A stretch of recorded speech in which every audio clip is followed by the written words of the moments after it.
오늘 우리가 함께 걸어볼 길은 이미 너무나도 잘 알아서 오히려 더 아련해지는 그런 길입니다. 우리는 왜 모든 결말을 알고 있으면서도 굳이 다시 반지 원정대의 첫 장을 넘기는 걸까요? 그 고요한 이끌림의 이유를 찾아서 한번 같이 떠나보겠습니다. 나보코프는 책을 읽는다는 건 사실 다시 읽는 것뿐이라고 말했습니다. 이 말이 반지 원정대 앞에서 유독 더 깊게 다가오는 것 같아요. 절대 반지는 파괴될 거고 사우론은 결국 패망할 거라는 걸 우리는 다 알잖아요. 그런데도 우리가 기꺼이 이 여정에 다시 함께하는 이유는 아마도 이야기는 끝이 아니라 그 과정 속에 영원히 살아 숨쉬기 때문이 아닐까요? 책을 다시 읽는다는 건 그냥 같은 길을 반복해서 걷는 게 아니에요. 오히려 처음 걸을 땐 너무 서두르느라 미처 보지 못했던 길가의 작은 꽃이나 낡은 이정표 같은 걸 발견하는 것에 더 가깝죠. 잊혔던 길의 속살을 들여다보는, 일종의 문학적 고고학 같은 거라고 할 수 있겠네요. 톨킨이 재미있는 설정을 해뒀잖아요. 자신은 이 이야기의 창조자가 아니라 서부변경의 붉은 책이라는 고대 문헌을 번역했을 뿐이라고요. 처음 읽을 땐 아, 그렇구나 하고 그냥 흥미로운 설정으로 넘겼을 이 액자 구조가 다시 읽을 때 비로소 그 진가를 드러냅니다. 그러니까 우리는 그냥 판타지의 소설을 읽는 게 아니라 마치 발굴된 역사 사료를 분석하는 역사가가 되는 거예요. 빌보가 쓴 부분이랑 프로도가 기록한 부분의 미묘한 문체 차이를 느껴보기도 하고 호빗이라는 단어조차 고대 언어에서 번역된 거라는 주석을 읽으면서 이 정교하게 만들어진 가짜 역사에 진짜 같은 느낌에 깊이 빠져들게 되는 거죠. 자, 그럼 이제 이 여정의 속도에 대해서 한번 이야기해 볼까요? 다시 읽을 때 정말이지 절실하게 느껴지는 건 바로 이 느림의 미학입니다. 여기 보시면 그 차이가 확 드러나죠. 영화는 속도감 있는 편집으로 여정을 휙휙 압축하지만 책은 계절이 바뀌는 거, 궂은 날씨, 발의 통증까지 정말 집요하게 묘사하거든요. 자연은 그냥 아름다운 배경이 아니라 때로는 저기를 품은 살아있는 존재처럼 다가오고요. 책은 우리에게 그 길의 무게를 정말 온몸으로 느끼게 합니다. 맞아요. 이 책은 사실 액션에 관한 이야기가 아니에요. 그냥 걷기에 관한 이야기입니다. 끝없이 걷고, 지치고, 쉬고, 또다시 걷는 그 행위 자체에 집중하다 보면 어느새 우리 마음은 복잡한 생각들을 다 내려놓게 돼요. 오직 발의 감각과 숨소리, 눈앞의 풍경에만 머물게 되죠. 바로 이 순간 우리는 현실의 속도에서 벗어나 중간계의 시간에 동화되는 깊은 명상과도 같은 경험을 하게 되는 겁니다. 여기서 중요한 건 이 고되고 긴 여정이 결코 절망으로만 가득 차 있지는 않다는 점이에요. 톨킨은 아주 독특한 구조를 통해서 우리에게 숨쉴 틈을 줍니다. 바로 위험과 안전이 계속해서 교차하는 리듬이죠. 톨킨은 호빗들이 극한의 공포를 겪고 나면 반드시 아늑한 집이라고 불리는 안전한 공간에 도착하게끔 이야기를 설계했어요. 백엔드에서부터 로스로리엔까지 이어지는 이 안식처들, 이곳에서 음식의 맛과 따뜻한 불의 온기가 얼마나 다정하고 세세하게 묘사되는지 모릅니다. 이 장소들은 단순히 쉬어가는 곳이 아니에요. 칠흑 같은 어둠을 향해 다시 나아가기 위한 말 그대로 감정적인 연료인 셈이죠.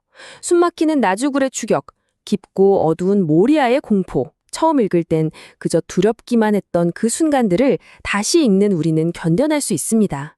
왜냐하면 곧 따뜻한 불빛의 안식처가 나타날 거라는 걸 이미 알고 있으니까요. 그 알미 우리에게 힘이 되어주는 거죠. 자, 이제 영화에서는 미처 담지 못했던, 그래서 다시 읽는 사람에게 가장 큰 발견의 기쁨을 주는 잃어버린 조각들에 대해 이야기해 보겠습니다.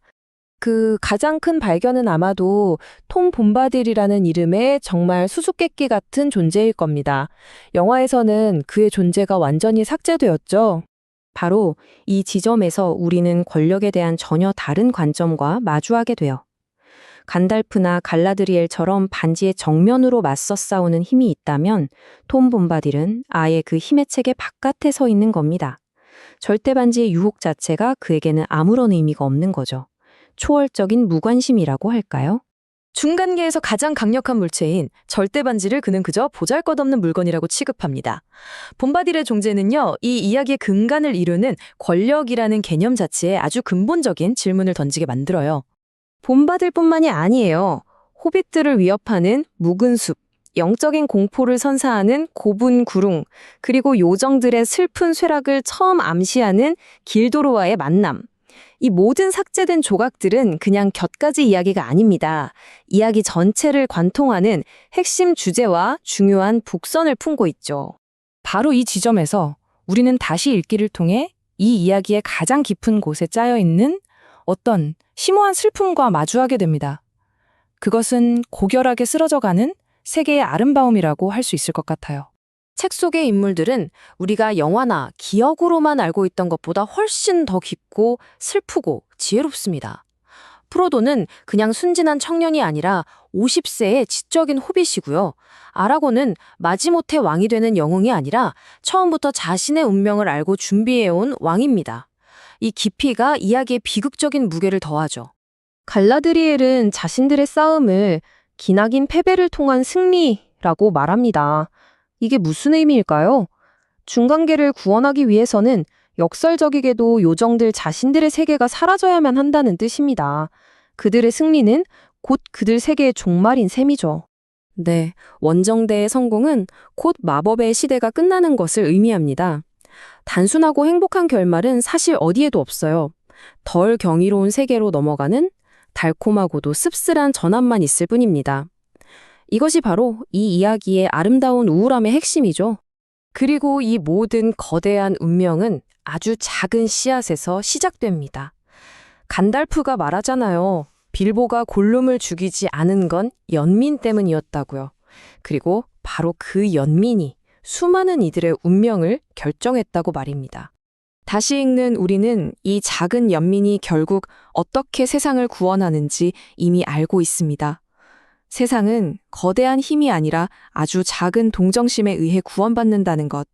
이 조용한 진실은 결말을 알고 처음으로 돌아갔을 때 비로소 사무치도록 선명하게 다가옵니다. 그래서 우리는 처음의 질문으로 다시 돌아오게 됩니다. 이미 끝을 알고 있는 여정이 과연 더 아름다울 수 있을까요? 어쩌면 진정한 아름다움은 목적지에 도착하는 그 자체가 아니라 그 여정이 치러야 했던 진짜 대가를 이해하는 데 있는지도 모릅니다.